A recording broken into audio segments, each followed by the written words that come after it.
여러분 안녕하십니까? 김건희 여사를 모함하기 위한 MBC 전 기자와 서울의 소리 최재형 목사가 가담이 된 몰카.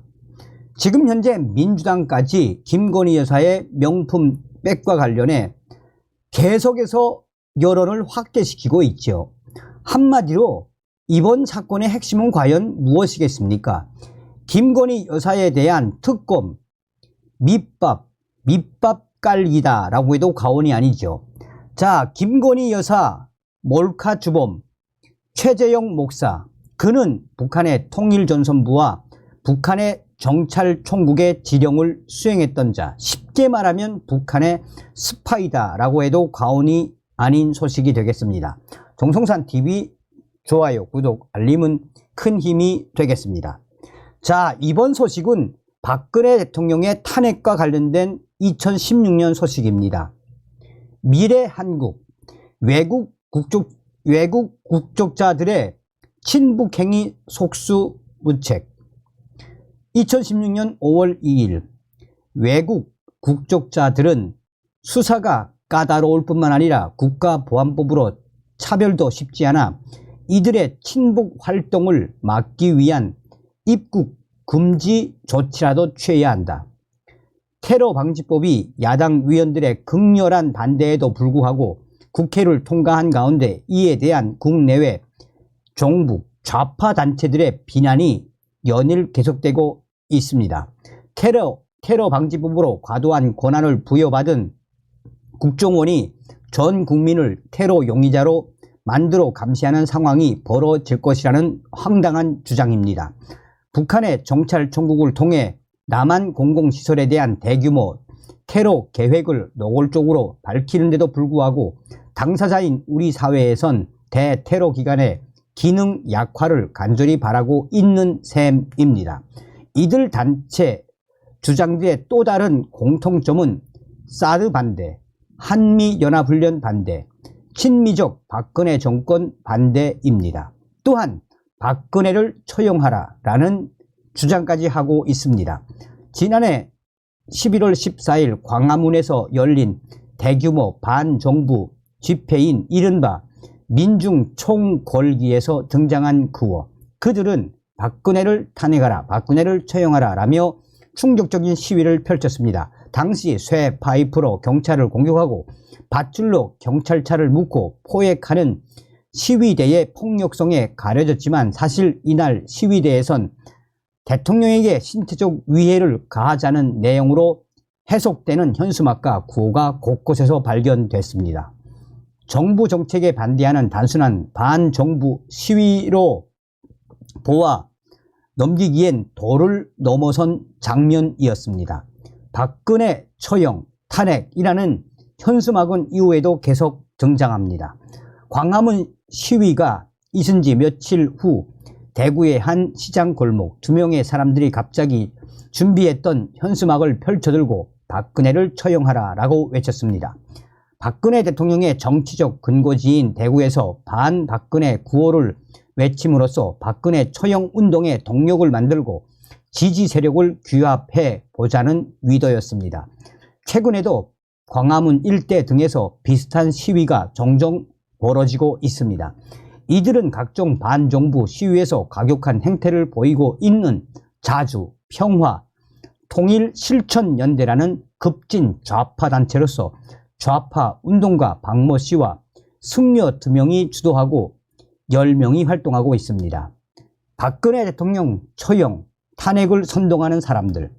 이 단체는 SNS상에서도 박근혜를 처형하라라는 구호를 1000만 명에게 릴레이로 전파하는 운동을 벌이며 이 선동 구호의 확산을 기도하고 있습니다.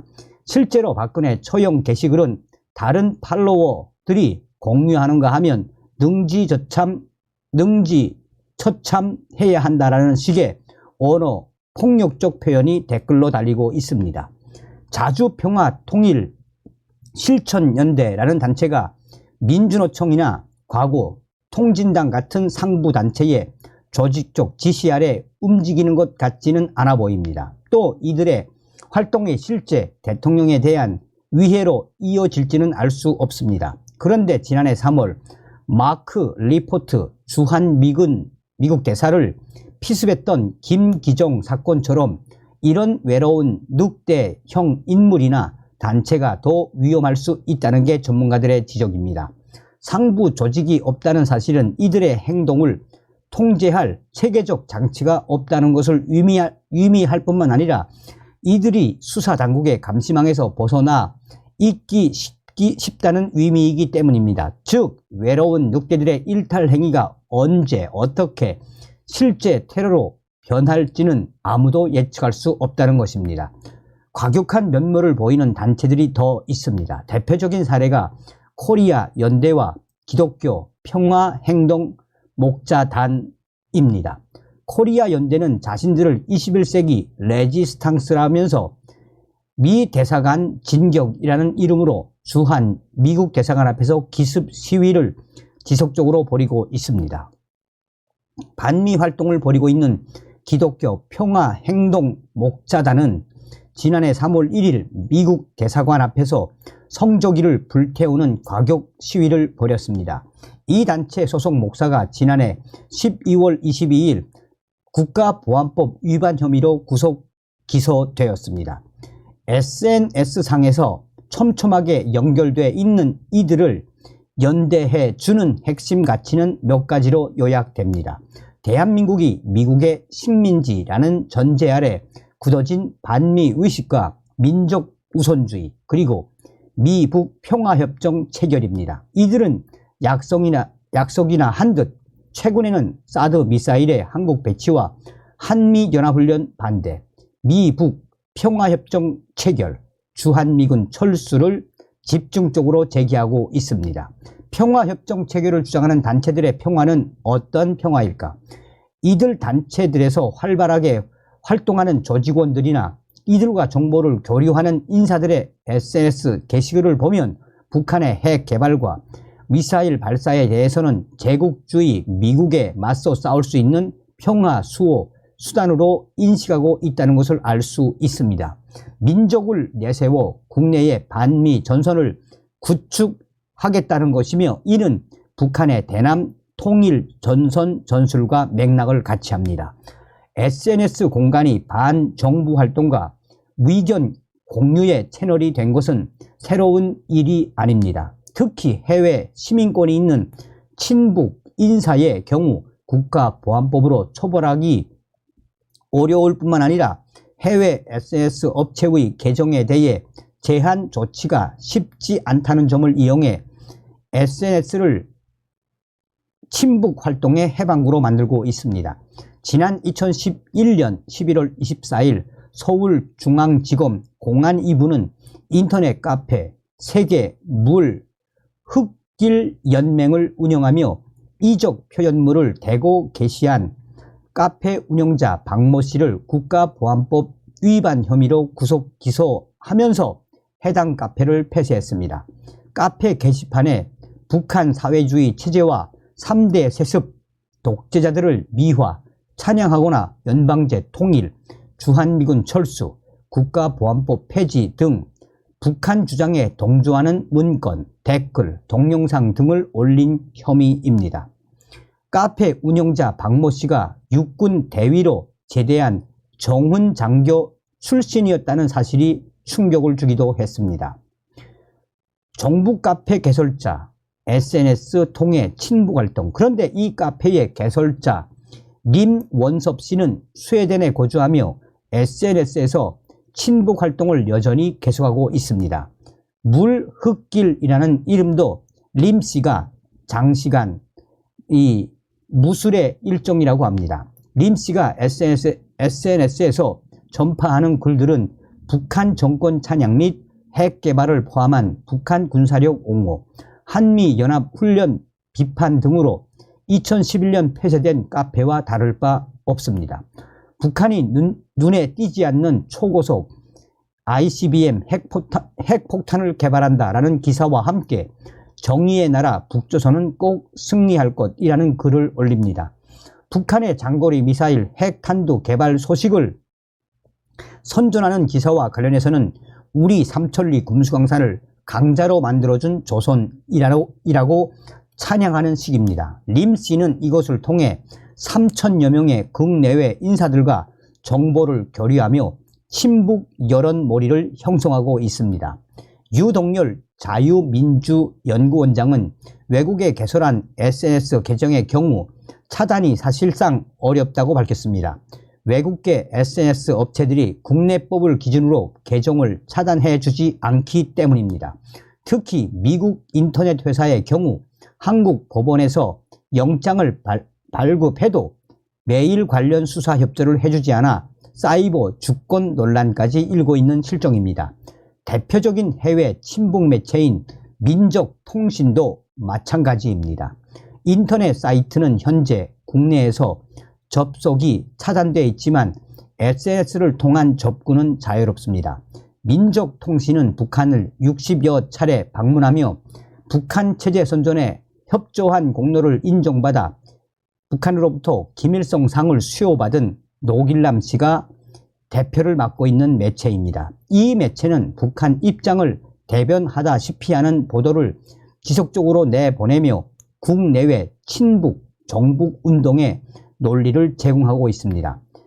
지난 2월 66번째 방문한 노길남 씨는 북한의 핵 개발과 장거리 미사일 발사와 관련해 세계 최연소 김정은 지도자가 세계를 좌지우지 2016년 3월 6일 이란 기사를 올려 김정은을 찬양했습니다.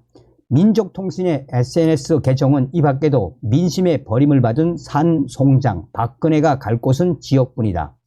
조국통일연구원 백서 2016년 3월 18일 김정은 지도자 상륙, 반상륙, 방어훈련, 현지지도, 노동신문 2016년 3월 22일 등 북한의 공식 선전물을 그대로 보도하고 있습니다. 이 외에도 이인숙, 강산 등 다수의 해외 친북 인사들이 SNS를 통해 북한 입장을 옹호하는 글을 올리며 국내 인사들과 정보를 공유하고 있습니다. 그 사례를 보면 이 다음과 같은 충격적인 사태가 계속 확산되고 있습니다. 남북 자유롭게 넘나들며 친북활동, 재외 친북 인사들이 SNS에 올린 글들은 팔로워들을 통해 국내로 유입 확산됩니다. 이들 재외 친북 인사들의 SNS 팔로워 수는 각자 수천 명 이상입니다. 국내 인사들은 이에 대해 댓글이나 공감 표시 등의 적극적인 지지 활동은 자제하면서도 꾸준히 열람하고 정보를 공유하는 것은 확인할 수가 있습니다. 기독교 평화행동 목자단의 이적 목사가 스웨덴에 거주하는 친북 인사 김원섭 씨가 자신의 SNS에 올린 반정부 게시글을 공유하고 재미 친북 인사 이인숙 씨의 우리 민족끼리 게시글에 찬성합니다 라고 동조하는 식입니다. 문제는 이런 해외 친북 인사들이 SNS상에서 활동하는 것을 넘어 해외 시민권자라는 특수 조건을 이용해 북한과 대한민국을 자유자재로 드나들고 있다는 충격적인 사실입니다. 북한에서 대남부서 공작원을 만나 지령을 받은 후 대한민국의 정북 인사들에게 지령을 하달합니다. 누구도 제재할 수 없는 충격적인 상황입니다. 또 북한과 평양을 알려준다는 명목으로 북한 체제를 찬양하다 강제 출국된 신은미 씨의 사례가 재현될 수도 있습니다. 지난 3월 7일 명동에 위치한 향림교회에서 열린 진보단체 예수 살기의 전국 총회 현장에는 지난해 9월 북한에 다녀온 젊은 목사의 북한 바로 알기 강연이 있었습니다. 예수 살기는 2010년 6월 무단 방북해 국가보안법 위반 혐의로 징역 3년을 선고받은 한국진보연대 상임 고문인 한상열 목사 등이 주도해 설립했는데 국가보안법 폐지를 포함한 이념운동을 주로 하는 단체입니다. 이날 강연의 연사는 미국 LA에 거주하는 최재영 목사로 친북 매체 민족통신의 편집위원을 역임한 인물입니다. 북한의 문화 선전원 격인 노길남 민족통신 대표와의 2014년 대담을 보면 최재형 목사의 성향을 유추할 수 있습니다. 이 대담에서 최재형 목사는 북한 체제 선전의 공로로 북한 정권에서 주는 훈장을 수여받은 노길남 씨에 대해 북조선 조국 바로 알리기로 통일운동에 기여했다. 조국 통일을 위해 불철주야 애쓴다라고 평한 바 있습니다. 지난 3월 한국에 온 최재형 목사는 방문 기간 동안 좌파 시민단체 강연 및 이 대표자들과의 개별 면담, 진보 매체 기자들과의 간담회 등 쉴 틈이 없었습니다. 최재형 목사가 남한에서 수행한 북한 바로 알리기는 북한 소재, 교회 소개와 최근 북한의 발전상으로 요약됩니다. 최재형 목사는 북한에서 본인이 눈으로 본 것만 말한다고 자평하는데 동영상 플랫폼 유튜브와 언론 기고문을 통해 공개된 최재형 목사의 생각은 이렇습니다. 북한 교회는 알려진 것처럼 가짜가 아니라 진짜라고 설명하고 있습니다. 이를 확인하기 위해 자신이 봉수교회, 칠골교회, 정백교회, 평양 제1교회 등을 직접 방문해 목회자나 신도를 인터뷰했는데 북한식 기독교는 남한이나 서구식 기독교가 아니라 마치 초대교회처럼 정직한 북한식 사회주의 교회라는 것입니다. 또 본인의 SNS에 평양과학기술전람회, 김일성 종합대학 캠퍼스, 사과농장, 협동농장, 병원, 공원 등을 방문한 사진과 관계자들의 설명을 전하며 북한의 발전하는 생활상을 보여주고 있습니다. 그러나 최재형 목사가 보여주는 북한은 북한 당국이 공개를 원하는 내용에만 국한돼 있습니다. 예컨대 북한의 인권 침해 상황에 대해서는 완벽하게 침묵하고 북한이 무상교육, 무상보육, 무상위료라는 사실을 반복적으로 언급하고 있습니다. 또 SNS를 통해 북한 인권 침해 실태를 폭로한 탈북자들을 지속적으로 비하하며 북한 인권에 대한 문제의식을 희석시키고 있습니다. 이와 관련된 북한의 대남 공작으로는 사이버 문화 심리전이 있습니다. 예전처럼 직접 이념적으로 접근하지 않고 북한의 역사, 인물, 영화, 음악, 문헌 등을 전파하며 친북 분위기를 조성하는 방식입니다. 전문가들은 민족통신 대표 노길남 씨가 수행하는 북한 바로 알리기가 이에 해당한다고 지적합니다. 최재형 목사는 2013년 7월 24일 6.25 전쟁에 참가한 북한군 사망자들을 기념하는 평양 외곽 소재의 조국해방전쟁 참전 열사묘 개장식에 참석, 북한 전쟁 영웅들의 묘역을 참배했습니다. 이날 행사에는 북한에서 정전협정일을 기념하는 전승절 60주년 행사의 일환이었습니다. 최재형 목사는 사흘 후 전승절 행사에도 참여했습니다. 북한의 소위 애국 열사묘에 대한 최재형 목사의 관심은 대단해 보였습니다. 2012년 9월 방북 때는 신미리 애국 열사릉을 방문했고 2014년 4월에는 대성산 혁명 열사릉, 2014년 9월에는 해외 동포 애국자 묘와 제북 인사 묘역을 방문했다고 본인이 밝히기도 했습니다. 최재형 목사는 북한의 대남 공작 부서의 최고위급 인사를 만난 사실도 밝혔습니다. 올해 1월 7일 SNS상에 북한 노동당 통일전선부 맹경일 부위원장과 함께 촬영한 사진을 게시하며 그가 사망한 김양곤 통일전선부 부장의 뒤를 이을 것 같다라는 예측 의견을 올렸습니다.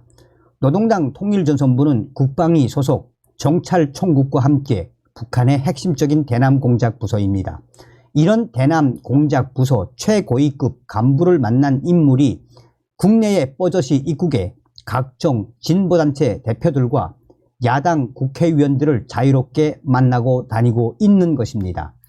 일각에서는 최재형 목사가 SNS를 통해 북한 고위급과의 친분을 과시했기 때문에 우리나라 진보 세력들이 최재형 목사를 만나기 위해 줄을 섰을 것이라는 분석도 제기되고 있습니다. 국내 공안 당국도 최재형 목사를 주시해 왔기 때문에 지난 3월 초 그가 입국했을 때부터 수사를 검토했던 것으로 알려졌습니다. 그러나 최재형 목사가 미국 시민권자이기 때문에 수사가 까다로울 뿐만 아니라 국가보안법으로 처벌하기도 쉽지 않다는 게 공안 당국 관계자의 설명입니다. 전문가들은 사정이 이렇다 보니 추후에는 한국에 들어오지 못하도록 입국 금지 조치라도 취해야 한다고 강조하고 있습니다. 최재형 목사의 SNS를 보면 흥미로운 대목이 또 있습니다. 북한의 대남 선전선동, 정찰총국, 통전부의 핵심, 맹경이 그동안 북한 노동당 통일전선부의 대남 라인과 해외 교포 라인 등의 핵심적 역할을 했다는 주장입니다. 재외 친북 인사들이 북한을 방문해 북한 대남 정책 맹경이를 만나 모종의 언지를 받은 후 한반도 사드 배치 반대, 한미 군사훈련 반대, 미북 간 평화협정 체결, 주한미군 철수 등을 줄기차게 외치는 이유가 여기에 있습니다. 공안당국 관계자는 최재형 목사의 사례가 북한 노동당 통일전선부, 정찰총국의 해외 체류 친북 인사, 국내 친북 세력으로 이어지는 삼각 커넥션의 한 단면을 보여주는 것으로 분석하고 있으며, 최재형 목사는 북한 통일전선부와 정찰총국의 지령을 받아 한국에 그 지령을 넘겨주는 일을 한 것이다 라고 강조하고 있습니다. 소재도 말씀을 드렸다시피 우리가 정신을 바짝 차려야 합니다. 북한 스파이나 다름이 없는 저런 자가 김건희 여사 몰카의 주범. 다음 시간에 뵙겠습니다. 멸공.